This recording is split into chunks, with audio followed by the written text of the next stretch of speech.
let's get into the reason why I quit the biggest, the most money, and the best job I've ever had in my life. It was located in Times Square in New York. Why would I quit? Let's find out why I won't just do anything for money today on this episode, guys. And if you guys are new to my videos, this is Beaky with the Untitled Game Show. This is my Q&A series and my noob to lesser noob series for Call of Duty Black Ops that's chilling in the background. So enjoy the gameplay while I tell you guys a little bit about myself, and you guys go ahead and ask questions in the comment section below. And if I pick your question to feature on one of these videos, I'll definitely give you guys a big shout out. Alright guys, let's get into why did I quit and what was the job. So this job that I quit made me realize something very special about myself. I won't do anything for money. I always thought that was my personal belief anyways, but when it comes push to shove, I realized that yes, I am not willing to do every type of job or just about anything to get paid. Money is just not that important. So what was the job and what did I have to do? Well, one, it was available in Times Square, New York, guys. Office was nice. People dressed nice, had my own office. Everything was really good. It was selling products to other businesses. So you have to go to local businesses and convince them to buy your products, office supplies, all different type of things. You're basically going out there as a person making a deal and you got paid off a contract. Some of these deals could be from $1,000 to $2,000 or to be more, and you're going to get a commission off what you could sell. So this was big money business, guys, like really big money business. I went to an interview. I got through the interview process. I beat a lot of other people and couldn't believe it. I just came out of college basically, and I was just looking for a job to get. And I already had experience dealing with like business type people and customer service type stuff where you have to deal with different people. So I think my personality is really what made me get the job. Now I might not be doing a very good job of it right now explaining myself, but when I get into an interview or when a situation where I'm gonna be making money like work, I become very professional. I speak very properly. I think about everything I'm gonna say because you guys already see it. I have a slur in my speech. I have a speech impediment. I wasn't born in the United States, so when I go out and meet people who are professional, I make sure I think very clearly on what I have to say to make sure I get ahead in life because it's very important. And I took public speaking in college because I definitely needed it. I definitely needed that public speaking class. And I want to give a big shout out to my public speaking teacher. I don't remember her name, but you're probably one of the reasons why I do YouTube right now. So I went through the interview process, got the job, met everybody, and then in the interview process, they said if you get hired, what's going to actually be happening is that you're going to be going on a little promotion period for a week, and you're going to go out with one manager, and she's going to be taking me and another probation person to a location, and we have to help convince the people to buy office supplies and everything else that we're trying to sell. I was like, okay, I think I'm okay with this. I could probably get through this. Not really.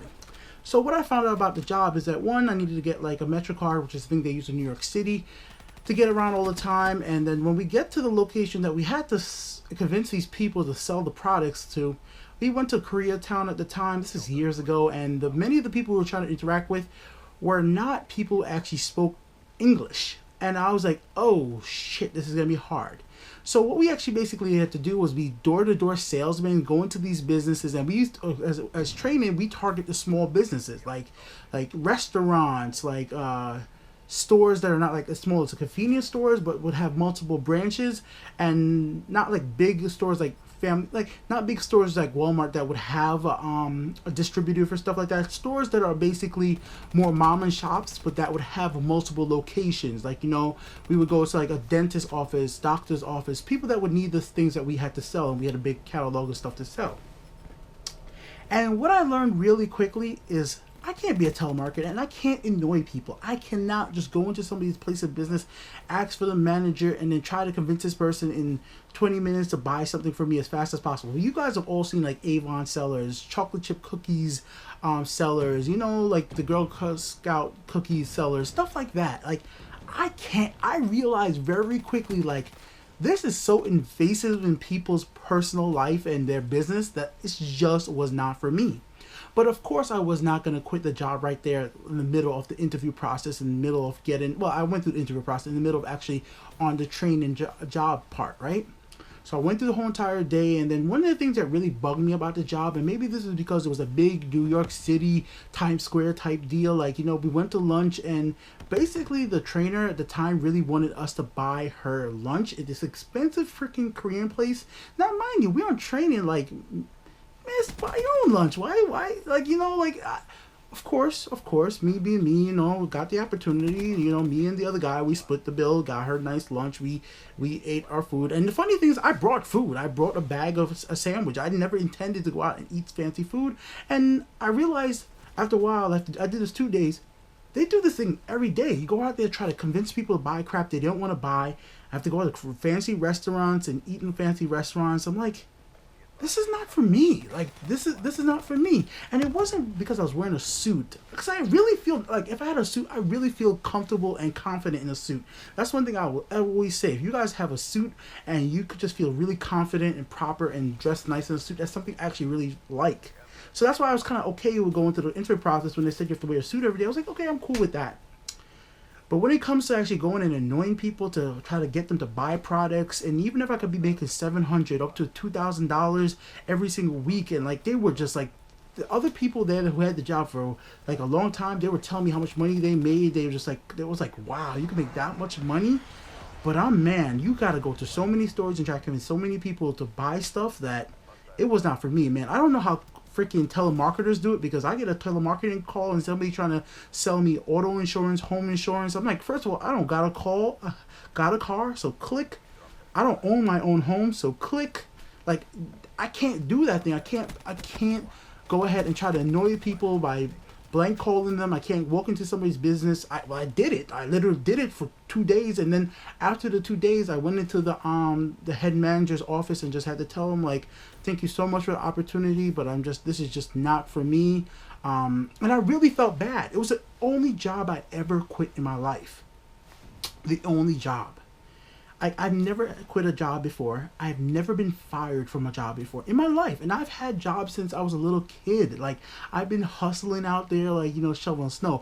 I've worked for the school district, helping out other kids. I've worked with the janitor services in my school district as soon as I can. When I was 15, I used to go out there, help the janitors, do stuff like that. I've done a lot of different things, store manager. I've done a lot of little tiny jobs, and I've gotten to better do more jobs now. And with all that experience of different jobs I've done, I just never quit. I was never let go. I've always just moved on to something else once that was over. I worked for Carnival for many years, which is a story I really should tell you guys. Working for Carnival is something quite special. Holy shit, I forgot. Oh man, working for Carnival is really cool. I gotta tell you guys that story sooner or later. Let me know if you guys want to know about that. So I have to go ahead and tell him, like, yo, this is not for me. I'm sorry that I took up a spot in training and everything. He said he understands. He said, like, he said he's not surprised. It's just not for somebody. But he said he's really upset that I had to go because I really seemed like a good candidate.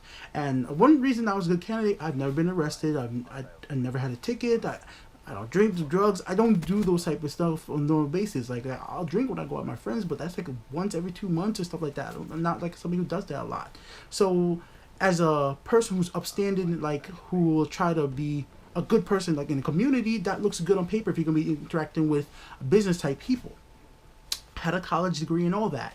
So I had to let it go. I had to let the opportunity pass me, and the thousands of dollars I probably could have had by now. And the big question is, do I regret it? Do I regret leaving this job where probably now I would have a nice car, a house, dog, and, you know, I had a dog when I was a kid, so that's stupid to say that, but you know what I'm trying to say, the American dream. And when it comes out to it, no, I don't regret it, because I won't just do anything for money. I won't try to scam people out of their money. I'm not gonna try to say, like, you know, I'm gonna go into your business and like, hey, you need this product, you know, it's the best product in the world, and even if I don't believe in that product, why am I trying to sell you that product? And that's why I think stuff like what I'm doing right now with crowdfunding on here on YouTube is something that I think is real, because I make these videos for you guys, and if you guys enjoy these videos and want to support me, you can. It's not like I'm trying to convince you to give me money before I do anything. It's not a Kickstarter where I haven't produced anything and I'm asking for money. It's Patreon, it's PayPal donations. If I'm live streaming, if I'm making content for you guys daily and you enjoy that content, then I feel more okay asking you guys for support. And that's a better way for me to live. If you guys want to support what I do, that's absolutely awesome. And if you guys can't or don't, that's fine as well. And I hope you guys enjoy these little stories from me, and I want to get more on the channel for you guys 3 times a week, every single, let's say, Wednesday, Friday, and Sunday. We'll get those videos like this on the week. And make sure you guys go in the comment section below and suggest questions you guys want to hear from me. If you guys want to hear the carnival story, let me know and I'll make sure it gets happened. Peace out, guys. This has been Biki with the Untitled Game Show.